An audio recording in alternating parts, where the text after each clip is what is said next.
Shalom,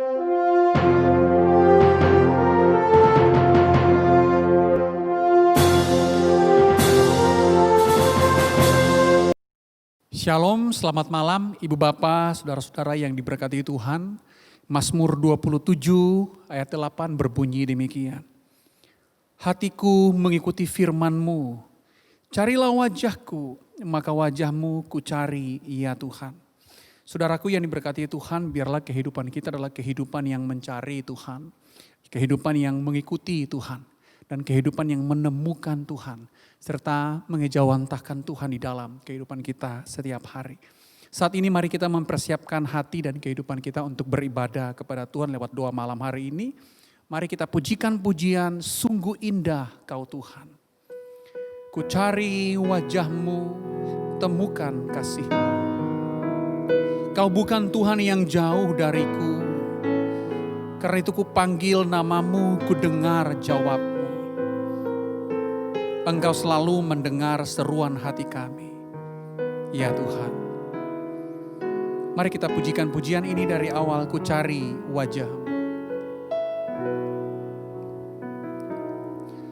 Ku cari wajah-Mu, temukan kasih-Mu. Temukan kasih-Mu. Kau bukan Tuhan yang jauh dariku. Ku panggil nama-Mu, ku dengar jawab-Mu. Ku panggil nama-Mu, ku dengar jawab-Mu. Kau Tuhan yang selalu dengar seruan hatiku. Sungguh indah Kau Tuhan, sungguh indah Kau Tuhan. Penuh kasih dan sayang, Kau tempat penghiburan. Kau tempat penghiburan bagi setiap hati yang terluka. Sungguh indah Kau Tuhan. Menara perlindungan, Kau sumber kekuatan bagi semua orang yang membutuhkan. Kita pujikan pujian ini dari awal. Ku cari wajah-Mu, ku cari wajah-Mu, ku temukan kasih-Mu. Temukan kasih-Mu. Kau bukan Tuhan yang jauh dariku. Ku panggil nama-Mu, ku dengar jawab. Ku panggil nama-Mu, ku dengar jawab. Ku dengar jawab-Mu. Kau Tuhan yang selalu dengar seruan hatiku. Sungguh indah Kau Tuhan. Penuh kasih dan sayang, Kau tempat penghiburan bagi setiap hati yang terluka. Sungguh indah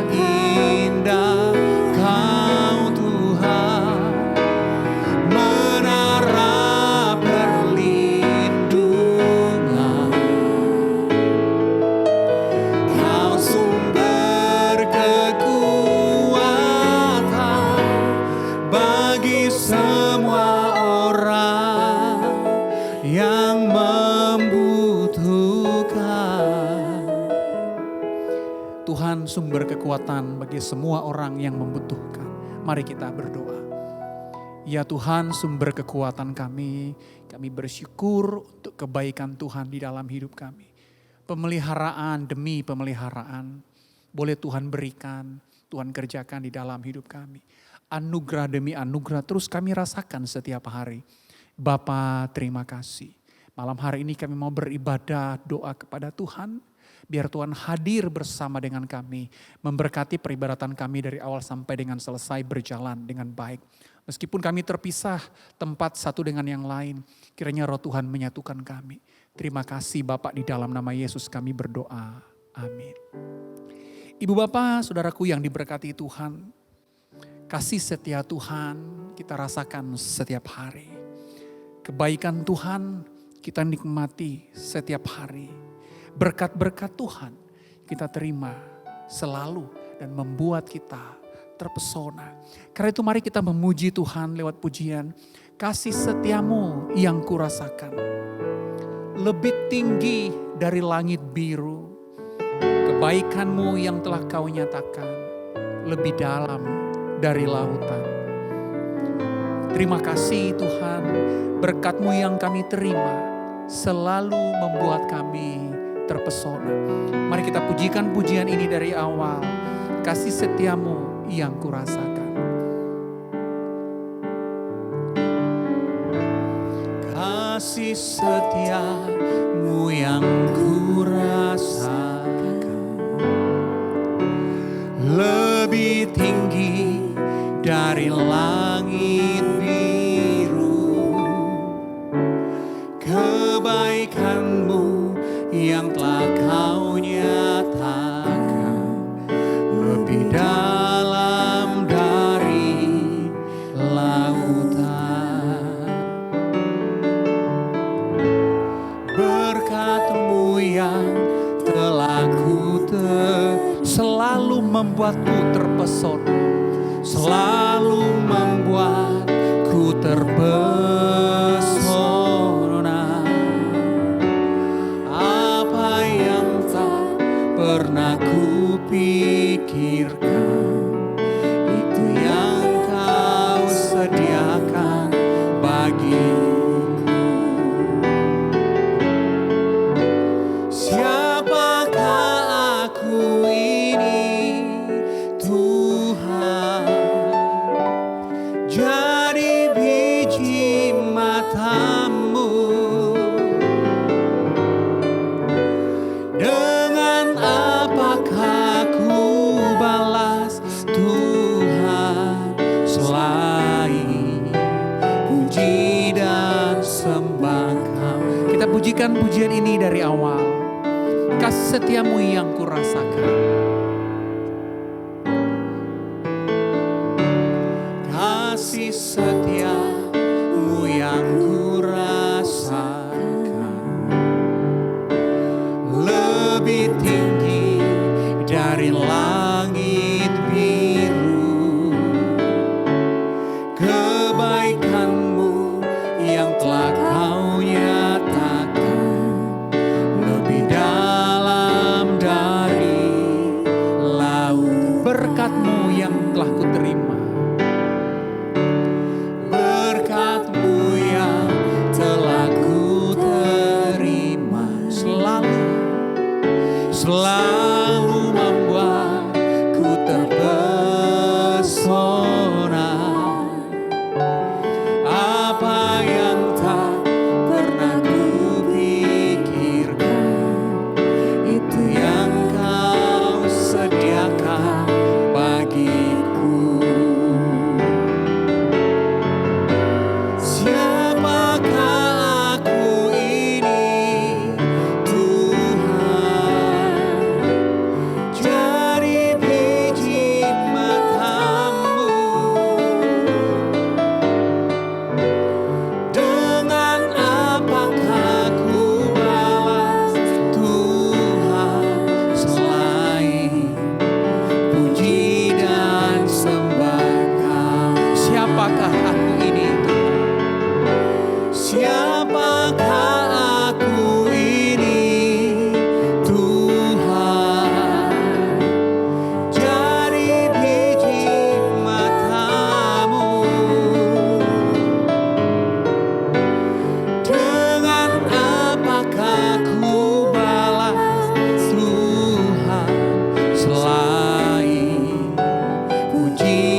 Kiranya kehidupan kita menjadi kehidupan yang selalu memuji Tuhan, menjadi kehidupan yang selalu menyembah Tuhan lewat perkataan, lewat perbuatan dan pikiran kita.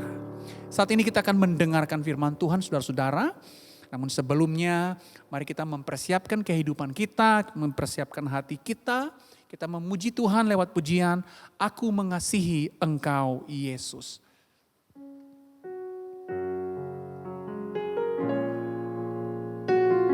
Aku mengasihi Engkau Yesus dengan segenap hatiku, dengan segenap jiwaku. Mari kita pujikan pujian ini, Aku mengasihi Engkau Yesus.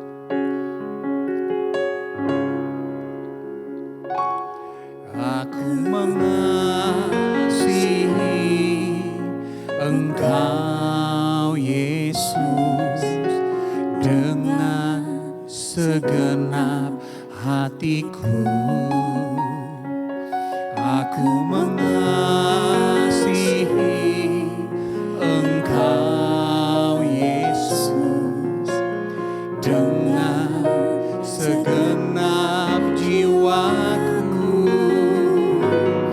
Ku renungkan firman-Mu siang dan malam, ku pegang perintah-Mu dan ku lakukan. Engkau tahu ya Tuhan, tujuan hidupku hanyalah untuk menyenangkan hati-Mu. Ibu Bapa, saudaraku yang diberkati Tuhan, kiranya lagu ini kurenungkan firman-Mu siang dan malam. Kupegang perintah-Mu dan kulakukan. Kiranya menjadi komitmen kita sebagai orang Kristen, merenungkan firman Tuhan siang dan malam, memegang perintah Tuhan dan melakukannya. Mari kita berdoa untuk perenungan firman Tuhan. Tuhan, firman-Mu adalah penuntun langkah hidup kami. Di tengah dunia yang penuh dengan kegelapan, firman-Mu menerangi setiap langkah yang akan kami ambil. Engkau menuntun kami, menggembalakan kami, membimbing kami dengan firman-Mu. Tanpa firman-Mu kami tersesat. Karena itu Tuhan, biarlah firman-Mu yang akan kami baca dan kami renungkan, menerangi pikiran kami yang mulai kalut, menerangi hati kami yang dipenuhi dengan kabut, sehingga kehidupan kami diterangi oleh firman Tuhan. Kami berjalan di jalan yang Tuhan tuntun berdasarkan firman-Mu. Hamba-Mu yang akan memberitakannya yang penuh dengan kekurangan, Tuhan Yesus menolong. Terima kasih Bapa, di dalam nama Yesus kami mohon pertolongan Tuhan. Amin. Baik Ibu Bapak Saudaraku yang diberkati Tuhan, mari kita membuka Nehemia pasal 8. Nehemia pasal 8 ayat 1 sampai dengan ayatnya yang ke-8. Nehemia 8 ayat 1 sampai dengan ayatnya yang ke-8. Saya akan baca bagian ini untuk Ibu Bapak Saudara-saudara. Ibu Bapak boleh memperhatikan di Alkitab masing-masing. Boleh melihat di layar kaca handphone, laptop, TV atau apapun yang Ibu Bapak pakai untuk beribadah. Nehemia 8 ayat pasal 8 ayat 1 sampai dengan 8 firman Tuhan berbunyi demikian. Lembaga Alkitab Indonesia memberikan judul pembacaan kitab hukum Hari Raya Pondok Daun. Ketika tiba bulan yang ke-7, sedang orang Israel telah menetap di kota-kotanya, maka serentak berkumpullah seluruh rakyat di halaman di depan pintu gerbang air. Mereka meminta kepada Ezra, ahli kitab itu, supaya ia membawa kitab Taurat Musa, yakni kitab hukum yang diberikan Tuhan kepada Israel. Lalu pada hari pertama bulan yang ke-7 itu, Imam Ezra membawa kitab Taurat itu ke hadapan jemaah, yakni baik laki-laki maupun perempuan, dan setiap orang yang dapat mendengar dan mengerti. Ia membacakan beberapa bagian daripada kitab itu di halaman di depan pintu gerbang air dari pagi sampai tengah hari di hadapan laki-laki dan perempuan dan semua orang yang dapat mengerti. Dengan penuh perhatian seluruh umat mendengarkan pembacaan kitab Taurat itu. Ezra, ahli kitab itu berdiri di atas mimbar kayu yang dibuat untuk peristiwa itu. Di sisinya sebelah kanan berdiri Matica, Sema, Anaya, Uria, Hilkia, dan Maaseiah. Sedang di sebelah kiri berdiri Pedaya, Misael, Malkiyah, Hazum, Hasbadana, Sakaria, dan Mesulam. Esra membuka kitab itu di depan mata seluruh umat karena ia berdiri lebih tinggi dari semua orang itu. Pada waktu ia membuka kitab itu, semua orang bangkit berdiri. Lalu Esra memuji Tuhan Allah yang maha besar dan semua orang menyambut dengan amin, amin sambil mengangkat tangan. Kemudian mereka berlutut dan sujud menyembah kepada Tuhan dengan muka sampai ke tanah. Juga Yesua, Bani, Serebia, Yamin, Akub, Sabetai, Hodia, Maaseya, Kelita, Asaria, Yosabat, Hanan, Pelaya yang adalah orang-orang Lewi mengajarkan Taurat itu kepada orang-orang itu. Sementara orang-orang itu berdiri di tempatnya. Sekian jauh pembacaan firman Tuhan yang disebut berbahagia oleh mereka yang mendengar, mereka yang melakukan firman Tuhan di dalam kehidupan mereka setiap hari. Ibu bapak saudaraku yang diberkati Tuhan, pada tahun 2010 Amerika memproduksi sebuah film yang menarik. Bapak ibu bisa lihat di YouTube mungkin atau Google streaming karena film ini sudah diputar cukup lama, sudah ada bisa nonton streaming. Judul film tersebut adalah The Book of Eli. Sekali lagi The Book of Eli. Nah saudara-saudara, apakah ada di antara kita yang pernah menonton film ini? Film ini ditulis oleh seorang sutradara yang bernama Gary Whitta dan kemudian disutradarai oleh dua orang kakak beradik kandung, Albert dan Ellen Hodges. Nah saudara, pemeran utama film ini adalah salah seorang tokoh atau aktor yang sangat terkenal sekali yang bernama Denzel Washington. Dia berperan sebagai Eli. Nah film ini menceritakan sebuah keadaan dunia yang hancur berantakan, yang porak-poranda karena disebabkan oleh suatu perang yang sangat dahsyat sekali. Akibat perang itu dunia itu ambruk. Dunia di saat itu begitu kacau. Nah ada seorang yang bernama Eli, dia membawa satu buah buku. Buku itu tidak ada gandanya. Dengan kata lain buku itu tinggal satu-satunya yang ada di dunia saat itu. Dalam film ini menceritakan bahwa keadaan dunia yang porak-poranda itu saat itu, yang amburadul itu hanya bisa diperbaiki oleh buku yang sedang dibawa oleh Eli. Dan Eli lah pemegang buku itu. Banyak orang ingin mendapatkan buku itu saudara-saudara. Ketika Eli dalam perjalanan banyak yang menghadang dia. Dia harus berkelahi, bahkan dia harus membunuh. Karena buku itu akan dirampas dan akan digunakan orang untuk memanipulasi, memakai buku itu untuk diri sendiri, untuk kepentingan pribadi. Jadi Eli harus mempertaruhkan nyawanya, dia harus berkelahi, dia harus membunuh, dia harus mempertahankan buku itu karena banyak orang jahat yang ingin merebut buku itu.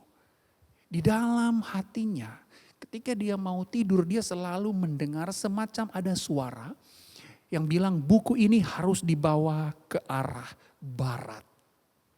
Sekali lagi dia mendengar semacam ada suara bahwa buku ini harus dibawa ke arah barat. Nah saudaraku yang diberkati Tuhan, buku itu adalah Alkitab. Sekali lagi buku itu adalah Alkitab. Alkitab di dalam film itu, buku itu atau Alkitab mampu memperbaiki keadaan yang rusak. Alkitab digambarkan sebagai buku yang satu-satunya mampu memperbaiki kondisi yang babak belur, yang amburadul saat itu. Hanya Alkitab. Nah saudara, di dalam sejarah kekristenan Alkitab ini banyak sekali mengubah orang. Ada seorang penyelundup Alkitab, seorang misionaris tapi dia khusus menyelundup Alkitab. Ke tempat-tempat di mana Alkitab sulit masuk yang bernama Brother Andrew. Dia mempertaruhkan nyawanya untuk menyelundupkan Alkitab. Salah satunya dia pernah ke China. Nah saudara, mengapa buku ini atau Alkitab ini begitu luar biasa gitu loh. Mengapa Alkitab seakan-akan merupakan satu buku yang sangat sakti sekali. Yang berkuasa daripada semua buku-buku yang lainnya. Poin yang paling pertama untuk menjawab pertanyaan ini adalah Alkitab adalah firman Allah yang berkuasa dan berotoritas. Sekali lagi, karena Alkitab adalah firman Allah yang berkuasa dan berotoritas. Semua kalimat yang pernah didengar manusia, tidak ada yang lebih berkuasa dari firman Allah yang kita kenal dengan Alkitab. Segala filosofi dengan berbagai macam pertanyaannya di mana mereka tidak mampu menjawab tentang kehidupan, firman Allah memberikan jawaban yang paling terus terang. Ilmu pengetahuan dengan segala konsep dan kepercayaan-kepercayaan yang fundamental tidak dapat dibandingkan dengan firman Allah. Jika kita pernah mendengar kalimat-kalimat luar biasa di segala abad atau sepanjang zaman, dan kita membandingkan dengan perkataan-perkataan Alkitab. Saudaraku yang diberkati Tuhan, perkataan-perkataan bijaksana itu menjadi seperti simbal yang gemerincingnya kecil sekali jika dibandingkan dengan Alkitab. Tidak ada perkataan atau kalimat seorang yang memiliki otoritas yang lebih tinggi dari Alkitab. Mengapa? Karena Alkitab adalah firman Allah yang berotoritas. Sekali lagi, Alkitab adalah firman Allah yang berotoritas. Dengan firman-Nya Allah menciptakan langit dan bumi. Dengan firman-Nya Allah mengubah kehidupan. Dengan firman-Nya Allah mengangkat kepala yang tertunduk karena dosa itu dan memberikan pengampunan. Firman-Nya memberikan kedamaian di tengah bencana, memberikan solusi di tengah masalah. Firman-Nya berkuasa menunjukkan kepada kita jalan mana yang harus kita pilih dan jalan mana yang harus kita hindari. Firman Tuhan mengajarkan kita bagaimana kita bertutur, bagaimana kita bertindak, bagaimana kita berpikir. Nah saudara, kitab Ibrani menjelaskan dengan menarik atau dengan unik mengenai firman Tuhan. Dalam Ibrani pasal 4 ayat 12 dikatakan demikian. Sebab firman Allah itu hidup dan kuat, lebih tajam daripada pedang bermata dua manapun. Ia menusuk amat dalam sampai memisahkan jiwa dan roh, sendi-sendi dan sum-sum. Ia membedakan pertimbangan dan pikiran kita. Penulis kitab Ibrani ingin mengatakan bahwa firman Allah itu hidup dan berkuasa. Dia akan menelitik dengan sangat detail isi hati kita. Dia akan menelitik dengan sangat detail isi pikiran kita. Kalau kita berdusta, kita menipu, mungkin orang tidak bisa melihat atau orang tidak bisa tahu atau kita bisa mengecohkan orang lain. Tidak dengan firman Allah. Firman Allah menyelidiki pikiran-pikiran kita yang kotor. Menyingkapkan setiap pengkhianatan-pengkhianatan kita kepada Allah. Seorang yang bernama George Guthrie, dia mengatakan bahwa firman Allah adalah firman yang menembus dan membagikan. Firman Allah mencapai kedalaman hati manusia yang paling dalam sekalipun. Nah saudaraku yang diberkati Tuhan, mengapa? Mengapa demikian? Karena karakter dan kuasa firman Allah dengan penuh semangat menguasai kehidupan kita. Mengadakan kehidupan, menciptakan segala sesuatu. Dengan firman-Nya Allah menciptakan alam semesta dan isinya. Dengan firman-Nya yang menjadi manusia itu. Manusia yang seharusnya dihukum dan dibinasakan, kini diselamatkan. Nah saudaraku yang diberkati Tuhan, dengan demikian kita mendapati bahwa firman Allah sangat powerful, sangat berkuasa dan sangat berotoritas. Semua ajaran Kristen harus dibangun berdasarkan firman Allah. Segala sesuatu yang tidak berdasarkan firman Allah harus dibuang dari gereja. Saudara yang diberkati Tuhan, semua pengakuan iman yang benar adalah pengakuan iman yang didirikan di bawah fondasi firman Allah. Ketika bapak-bapak gereja berhadapan dengan para bidat atau para aliran sesat, mereka menggunakan firman Allah. Semua kebenaran adalah kebenaran berdasarkan firman Allah. Lihat saudaraku yang diberkati Tuhan, Alkitab begitu bernilai, begitu berotoritas. Sehingga tidak heran semboyan para reformator gereja kita, sola scriptura. Alkitab satu-satunya otoritas tertinggi di dalam menghakimi segala doktrin atau kepercayaan kekristenan. Itu yang pertama saudaraku yang diberkati Tuhan, yakni karena Alkitab berkuasa dan berotoritas. Nah yang kedua, firman Allah mengingatkan kita dan menunjukkan kepada kita perbuatan-perbuatan Allah di dalam sejarah manusia. Saudaraku yang diberkati Tuhan, kalau kita membaca perjanjian lama, atau bahkan ketika kita membaca perjanjian baru, kita akan menemukan Allah bekerja di dalamnya. Di dalam Alkitab kita melihat Allah yang selalu mengasihi manusia sepanjang sejarah manusia. Dia tidak meninggalkan manusia. Di dalam Alkitab kita berjumpa dengan Allah yang Immanuel, Allah yang tidak pernah meninggalkan manusia. Dalam Alkitab kita berjumpa dengan Allah yang mengampuni. Meskipun berkali-kali manusia melukai Allah. Berkali-kali pula Allah mengampuni kita. Dalam Alkitab kita berjumpa dengan Allah yang menyediakan segala kebutuhan kita. Di dalam Alkitab kita berjumpa dengan Allah yang menyembuhkan orang yang sakit. Ketika kita membaca Alkitab, kita akan berjumpa dengan Allah yang sibuk. Allah yang sibuk memelihara ciptaannya. Di dalam Alkitab kita berjumpa dengan Allah yang rela mati supaya manusia kita tidak binasa. Alkitab mengingatkan kita bahwa Allah yang kita percaya tidak pernah sekalipun membiarkan kita sendiri. Bahkan lebih dari itu, bukan hanya sejarah. Alkitab tidak hanya menunjukkan Allah yang bekerja dalam sejarah Alkitab saja. Tetapi sampai hari ini, bukankah pekerjaan Allah yang sama yang Bapak, Ibu, dan saya rasakan? Jika di dalam Alkitab Allah menjaga, Allah mengampuni, Allah memelihara, Allah melindungi, Allah menyembuhkan. Bukankah hari ini kehidupan saya, kehidupan Bapak, Ibu, Saudara-saudara adalah kehidupan yang dipelihara Allah juga.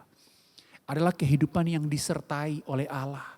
Adalah kehidupan yang dibimbing dan dilindungi oleh Allah. Adalah kehidupan yang diampuni oleh Allah. Kita dikasihi oleh Allah. Tidak pernah sedetik pun, saudaraku yang diberkati Tuhan, kehidupan kita ditelantarkan oleh Allah. Kalau kita mau hitung-hitung saudara-saudara, yang paling setia dalam hidup ini bukan kita ke Tuhan, tapi Tuhan ke kita. Itu yang dibicarakan Alkitab juga. Dan sampai hari ini kita merasakan Allah yang di dalam Alkitab itu terus bekerja baik secara personal di dalam kehidupan kita masing-masing. Atau secara komunal dalam kehidupan kita bersama. Nah saudaraku yang diberkati Tuhan, semua pemahaman mengenai firman ini, mengenai firman Allah ini seharusnya membangun kerohanian kita.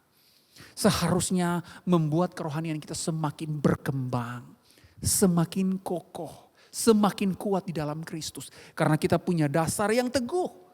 Tidak ada dasar yang lain, hanya firman Allah. Mari saudaraku yang diberkati Tuhan, kita membaca, merenungkan, menghidupi dan mengejawantakan firman Tuhan yang berotoritas ini. Kiranya Tuhan memberkati kita. Amin. Ibu bapak saudaraku yang diberkati Tuhan, kita akan berdoa untuk beberapa hal, doa syafaat. Kita akan berdoa untuk rencana vaksin yang semakin dekat sudah akan dilakukan oleh pemerintah. Kita bersyukur tentu semua ini karena pekerjaan baik Tuhan, karena kasih Tuhan bagi kita. Kiranya semua boleh berjalan dengan baik, proses vaksin boleh berjalan dengan baik, masyarakat boleh divaksin sehingga kita boleh kembali ke aktivitas yang normal. Kehidupan ekonomi boleh dipulihkan. Mari kita berdoa untuk hal ini. Tuhan, betapa kami bersyukur karena kami sudah boleh mendengar kabar yang baik. Sebentar lagi akan dilakukan vaksin secara global atau nasional. Tuhan menolong, boleh berjalan dengan baik. Sehingga kami boleh kembali hidup seperti biasa. Kami boleh memperbaiki kehidupan kami yang normal. Tuhan, di pandemi ini sudah banyak orang yang mengalami angka kemiskinan. Angka kemiskinan belakangan ini sangat naik begitu drastis. Kami berdoa Tuhan, kiranya dengan ditemukannya vaksin dan dilakukan dengan vaksin kepada banyak orang, kami boleh kembali ke kehidupan yang lebih baik. Kehidupan manusia boleh disejahterakan sekali lagi. Kami berdoa untuk negara-negara yang bergumul dengan masalah masing-masing. Biar Tuhan menolong. Meskipun kami di Ambon, namun kami tetap berdoa kiranya Tuhan memberkati banyak orang. Mereka yang susah, mereka yang miskin, mereka yang membutuhkan pertolongan. Kiranya Tuhan pelihara. Kami berdoa buat jemaat kami di tengah kondisi pandemi ini Bapa.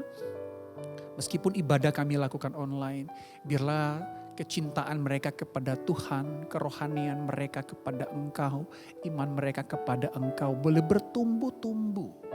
Di waktu ini kami boleh melakukan introspeksi yang baik, sering melakukan menyelidiki diri kami betapa kami Apakah kami sudah hidup sesuai dengan kehendak Tuhan, kerinduan Tuhan di dalam kehidupan kami. Bapak, kami berdoa untuk hamba-hambamu yang melayani di Kalam Kudus Ambon, para majelis, para rohaniwan, para BP komisi, semua yang melayani di sini biar Tuhan berkati. Mereka boleh bekerja sama untuk melayani Tuhan dan memuliakan Tuhan. Berikan kesehatan, berikan kekuatan, berikan hikmat Bapak. Sehingga mereka boleh memikirkan strategi-strategi pelayanan yang tepat untuk dilakukan di masa pandemi. Kami berdoa kepada Engkau ya Tuhan, biar Tuhan kiranya memberkati jemaat kami yang bergumul dalam keadaan sakit atau dalam proses penyembuhan. Tuhan memberkati obat-obatan yang mereka konsumsi. Tuhan memberkati istirahat yang mereka lakukan. Setiap usaha mereka yang mereka kerjakan untuk memperoleh kesembuhan. Kiranya Tuhan menolong. Bapak, kami berdoa juga untuk jemaat kami yang berduka. Belum lama keluarga meninggal. Kiranya Tuhan menghiburkan keluarga yang ditinggalkan. Karena kami percaya penghiburan sejati hanya datang dari Engkau saja. Kami berdoa kepada Engkau ya Tuhan. Untuk jemaat kami atau keluarga dari jemaat kami yang berada di luar kota. Kiranya Tuhan lindungi, kiranya Tuhan pelihara, kiranya Tuhan jaga. Seperti Tuhan menjaga kami, biarlah Tuhan juga menjaga keluarga kami. Ada anak-anak kami yang di luar, saudara kami, orang tua kami. Tuhan pelihara semua. Terima kasih Bapa, seantero kehidupan kami mau serahkan kepada Engkau. Berkatilah kami, berkati gereja kami, berkati kehidupan kami, boleh menjadi kehidupan yang memberkati orang lain. Makasih Bapa, kami berdoa dalam nama Yesus. Amin. Baik saudaraku yang diberkati Tuhan, kita sudah tiba di penghujung ibadah doa kita malam hari ini. Kita akan menutup serangkaian ibadah kita pada malam hari ini. Kita akan pujikan pujian tiap langkahku diatur oleh Tuhan.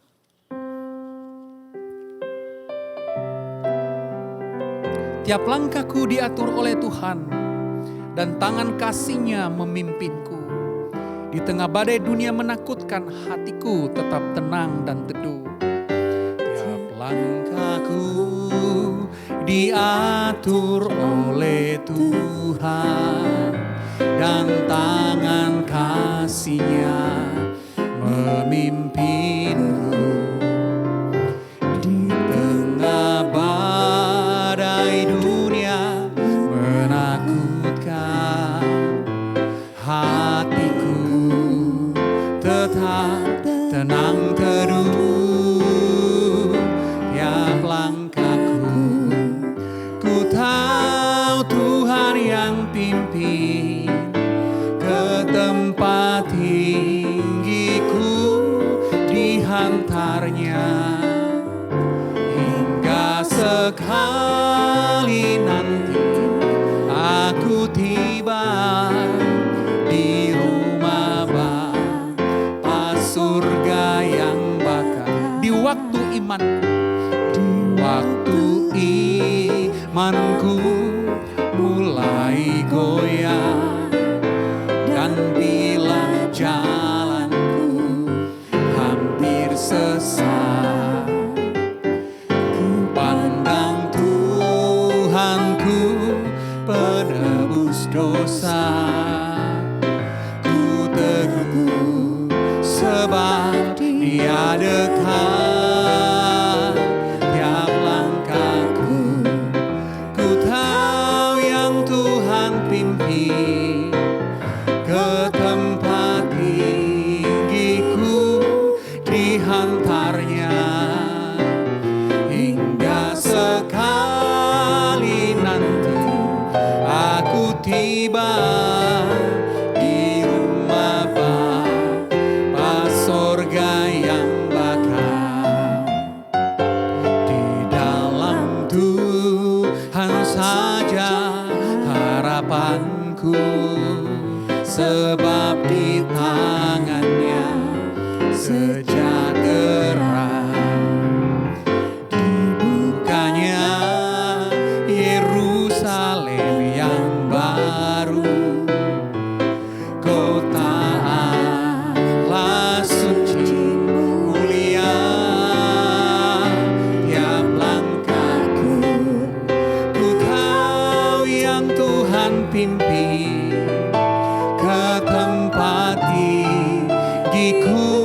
dihantarnya, hingga sekali nanti aku tiba di rumah Bapa sorga yang bakal, di rumah Bapa sorga yang bakal.